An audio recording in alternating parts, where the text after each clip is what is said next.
네, 요즘 글로벌 증시는 또 한 번 사상 최고가를 달리는 등 굉장히 좋은 모습이 나타나고 있습니다. 자, 이런 가운데 국내 증시는 계속해서 박스권에 갇혀 있는 모습이고요. 게다가 환율에 대한 부담감은 시장에 계속 압박으로 작용이 되고 있죠. 특히 엔화 약세가 워낙 심하다 보니까 원화는 약세로 흘러감에도 불구하고 엔화당 원화는 오히려 강세로 가고 있습니다. 굉장히 이런 시장에서 어떤 투자 전략을 세워야 될지 그리고 앞으로의 경제 전망을 어떻게 봐야 될지 쉽지가 않은데요. 저희가 명지대 경제학과 빈기범 교수 모셔서 또 다시 이야기를 들어보도록 하겠습니다. 어서 오세요. 안녕하십니까. 네. 저희 그래도 한 달에 한 번 정도씩은 거시경제를 좀 전망을 하고 있는 것 같습니다. 네네. 네. 좀 오늘도 자세한 이야기를 좀 부탁드리도록 할 텐데 먼저 외환시장 이야기를 안 해볼 수가 없을 것 같아요. 네, 제가 앞서 말씀을 드렸던 것처럼 엔화 약세 그리고 원화 약세 동시에 진행이 되고 있긴 그렇죠. 하지만 네. 엔화 약세가 워낙 심하다 보니까 원화는 오히려 강세 쪽으로 방향을 잡고 있는 그렇습니다. 것 같거든요. 예. 자, 지금 환율의 변동성이 더 커질 수 있다라는 전망들도 있던데 네. 외환시장 전망 어떻게 보고 계십니까? 그야말로 그 양적 완화가 예상대로 중단이 되면서 이미 그 이전부터 그 달러화 강세가 시작이 됐습니다. 한편으로는 우리나라가 그런 환율이 1,000원대까지 가까워지면서 수출에 대한 부담감이 상당히 있다 보니까 부정적 영향으로 많은 우려가 있었었는데 그래서 환율 상승이 뭐 지금 이 수출에서는 이제 숨통을 트이는 일인데 좀 문제가 있다면 조금 좀 속도가 꽤 급격하다는 것입니다. 상당히 그런 이유로 영내외 좀 자본 이동에 영향을 미칠 수가 있는 여지가 있고요. 뭐 우리나라 주식과 채권 시장 많은 외국인들이 그 비중을 차지하고 있는데 뭐 자본 이동에 그 영향이 있기는 하지만은 뭐 지금까지 경험상 그렇게 특별히 뭐 급격한 이동은 없을 것이다 이렇게 예상은 됩니다. 일본 그 엔화 팽창 정책은 참 그 우리나라 경제에 아주 끈질기고도 굉장히 짜증스럽게 그 상황을 만들어 가고 있는데요. 일본 그 당국도 뭐 그 엔저 정책의 단기적인 효과는 뭐 있겠지만은 그것에 내재된 위험성을 충분히 뭐 모를 리가 없을 것이다라고 네. 생각이 되기 때문에 지속적으로 뭐 시행하는 데는 한계가 있을 것이다라고 생각이 되고 뭐 또 엔화가 또 달러만큼 그렇게 국제 통화도 아니고요. 네. 하여튼 어느 때보다도 연말까지는 상당히 좀 불확실성의 정도가 좀 높지 않나 그렇게 생각이 됩니다.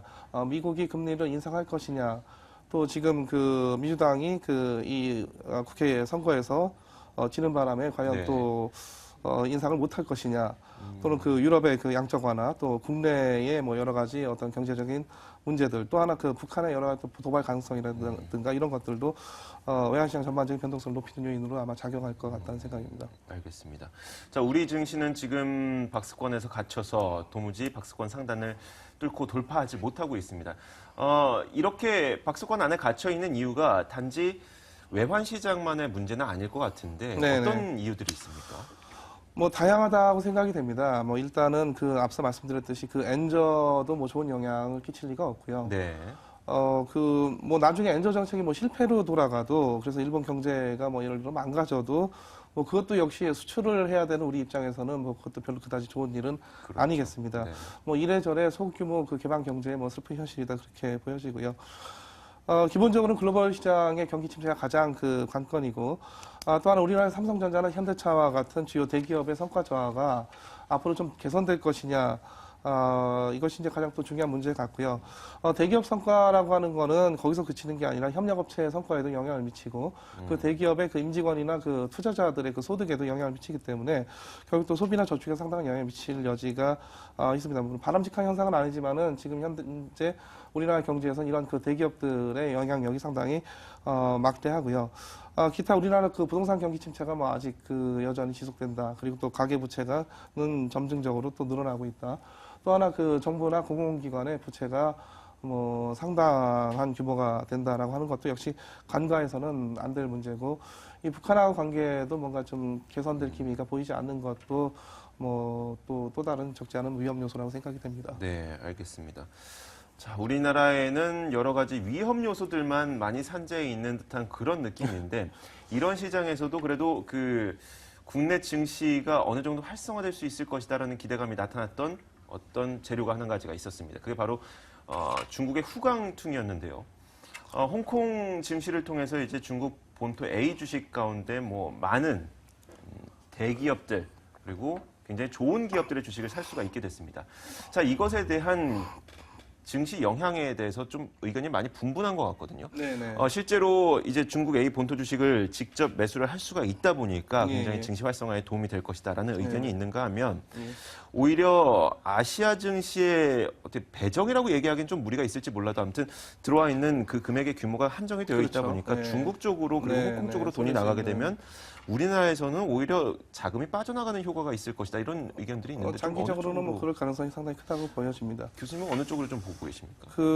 이 후강통이라고 하는 게 지금 뭐 중국 주식 투자를 못 하다가 하게 된 게 아니라 기존에 네. 비해서 훨씬 편리해진 거고 네. 중국 입장에서는 그 외국인들에 대한 그 어떤 주식 투자 규제가 크게 완화된 것이죠.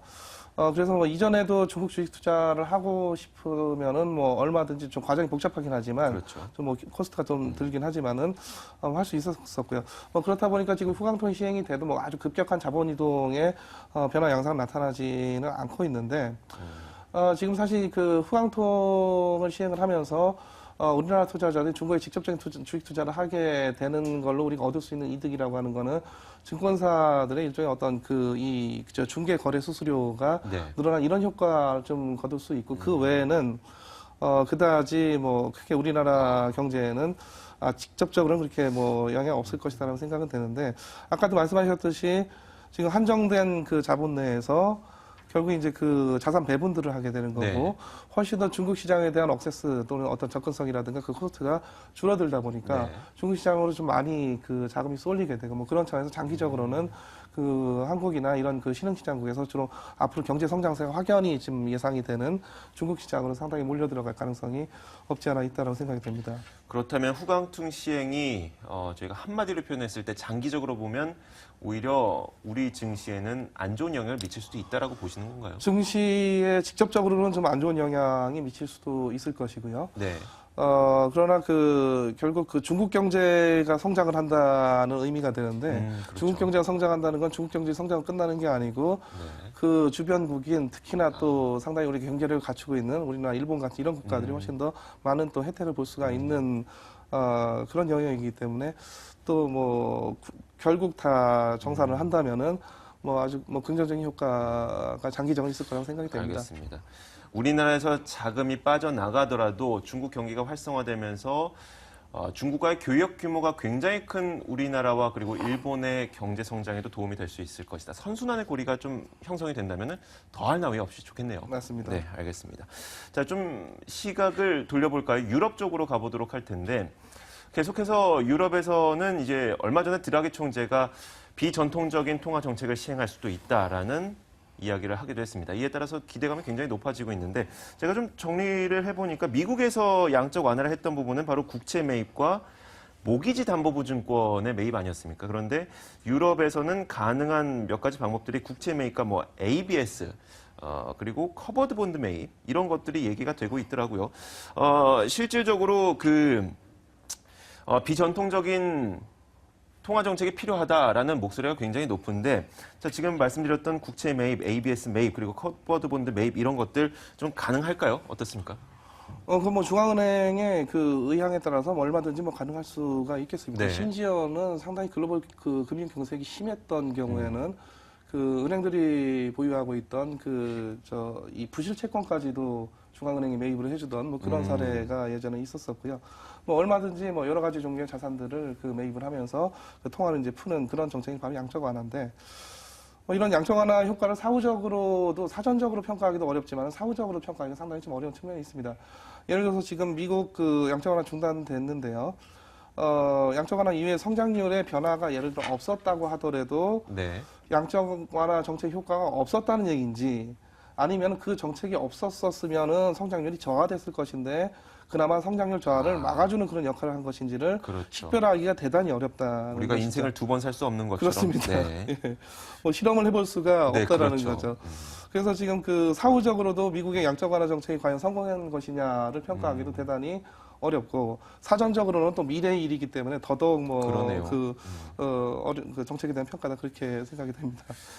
그렇다면 이 유럽에서 과연 어느 정도의 정책 효과를 기대할 수 있을까 궁금한데 말씀하셨던 것처럼 어렵겠지만 어떤 경제학을 보시는 네, 네. 그 전문가의 입장에서는 좀 유럽의 만약에 비전통적인 그 통화 정책을 시행을 했을 때 좀 효과가 있겠습니까? 그 뭐 지금 그야말로 뭐 주요 경제권의 그 통화 전쟁이라고 하는 게 네. 벌어지는 뭐 그런 양상입니다. 미국에서 중단하니까 뭐 일본과 유럽이 또 앞다투어 양적 완화를 하겠다고 나서고 있고요. 사실 양적 완화 정책이라고 하는 게 부동산이라든가 증권이라든가 이런 자산 가치를 떠받치는 그런 역할을 분명히 하긴 합니다. 네. 하지만 그런 어떤 그 자산 가치를 떠받치는 영향과는 별개로 어떤 실질적인 경기 회복이라든가 어떤 실물 경제 성장으로까지 궁극적으로 이어질 것이냐 하는 그런 물음에 대해서는 오히려 그렇지 않다라고 하는 게 오히려 더 정답이다라고 보여지고요. 따라서 실물 경제 효과는 뭐 아마도 생각보다는 그렇게 기대만큼 크지는 않을 것이다라고 생각이 되고요.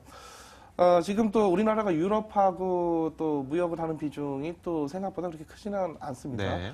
게다가 중국하고의 교육 비중이 워낙 크게 늘어나다 보니까 네. 점차적으로 미국도 그렇고 유럽도 그렇고 그 교육 비중이 점차 이제 줄어들어가는 뭐 그런 상황인데 그렇다 보니까 유럽의 그 양적 완화가 뭐 중장기적으로도 뭐 한국 경제에 그렇게 큰 영향을 미칠 것 같지는 않지만은 혹시라도 그 유럽발 어떤 신용위기 사건이 뭐 하나라도 터진다. 뭐 그건 이제 글로벌 신용위기 경색으로 뭐 직접적으로 유발을 할 것이기 때문에 그때는 좀 얘기가 다르다고 볼 수가 있겠습니다. 알겠습니다. 자, 이런 가운데 우리나라에서는 또 우리나라 내수 경기를 부양하기 위해서 초이노믹스라는 이름을 달고 열심히 이 최경환 부총리가 경기 부양을 위해서 힘차게 배를 띄우고 있습니다. 그런데 실제로 이 초이노믹스가 처음에 출항할 당시에는 어느 정도 효과가 있는 것 같은데 지금은 저희가 이 초이노믹스를 뉴스 보도 자료로만 경험을 하고 있거든요. 이 정도 개선이 되고 있다. 뭐 9.1 부동산 대책 덕분에 전세값이 아니죠. 주택 매매가 좀 늘었다. 이 정도로 그러니까 체감은 안 되는데 눈으로만 보고 있어요. 좀 이렇게 초이노믹스가 시간이 가면 갈수록 제 힘을 발휘하지 못하고 있는 이유는 뭘까요? 뭐 시간이 갈수록 뭐 더 그렇게 될 수밖에 없을 거다라고 생각이 되고요. 네. 사실 그 성공이냐 실패냐 이것도 그 앞서 말씀드렸듯이 그 양적 완화의 어떤 그 성공 여부를 판단하는 것만큼이나 뭐 어려운 일이다라고 생각이 되는데 저는 개인적으로 뭐 성공도 아니고 실패도 아니고 그냥 중간쯤 그저 그런 것이다라고 싶은데요.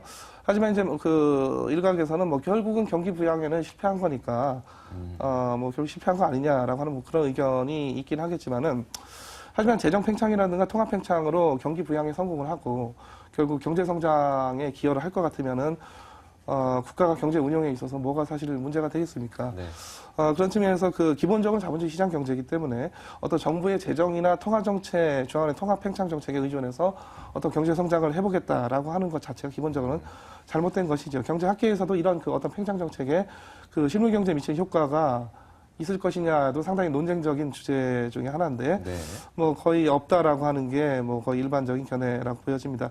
뭐 그럼에도 불구하고 각 국가별로 앞다투어서 뭔가 효과를 기대하고 뭐 이런 정책을 사용을 하고 있는 것이고 또 하나 지금 선진국 그 미국과 유럽과 뭐 일본에서 뭐 이런 정책들을 다 사용을 하다 보니까 뭐 우리도 뭐 여전히 뭐 손 놓고 있을 수는 없는 상황이고 그래서 이런 어떤 그 초이노믹스라고 하는 어떤 팽창 정책을 시행을 했던 것 같습니다. 좀 더 좀 발상의 전환을 통해서 네. 어차피 정책에 있어서도 좀 창조적 마인드가 좀 필요하다고 생각이 되고요. 어차피 지금 경기 침체로 뭐 정부가 이걸 하나 저걸 하나 크게 먹히지 않는 뭐 이런 그 상황에서 좀 다른 국가보다도 주로 이제 기술 개발이라든가 R&D 투자라든가 조금 이런 펀더멘탈한 데다가 좀 그 중장기적인 관점으로 어떤 그 재정 지원을 하는 게 좀 더 좀 나은 선택이 아닌가 하는 그런 생각을 하고 있습니다. 알겠습니다. 요즘에 이런 얘기들도 많이 있어요. 저희가 만약에 찰흙을 이렇게 손으로 쥐게 되면 이렇게 삐져나오는 것들이 있잖아요. 네네. 이런 것들만 잘라내는 그런 정책을 찔끔찔끔 하고 있다라는 좀 비판도 있는 것 예, 같거든요. 좀 그렇습니다.